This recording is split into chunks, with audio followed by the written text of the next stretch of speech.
Regalong singsing ni Paolo kay Kim, milyon ng halaga. Usap-usapan na naman ngayon ng mga marites ang suot na singsing ng kapamilya actress at rumored partner ni Paula Avellino na si Kim Chiu. Nagkakahalaga di umano kasi ito ng tumataginting na 5 million at 4 na karat. Inamin nga ng aktres na knight in shining armor niya si Paolo.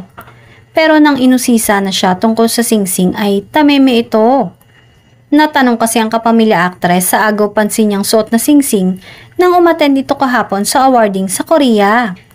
Dahil tikom ang bibig ng celebrity couple about the ring. Espekulasyon tuloy ng mga netizen. I guess the rumors and speculations are true then. Hirit pa ng iba, paghahanda na rin daw ang nasabing post kamakailan ng mga litrato nila sa posibleng pag-amin niya tungkol sa tunay na estado ng kanilang relasyon ni Paolo. Sa mga panayam sa kanila, aminado naman si Paolo na si Kim na ang gusto niyang makasama habang buhay. Natanong din ng aktor kung bakit nga mas pinili niyang maging tahimik ang kanyang love life.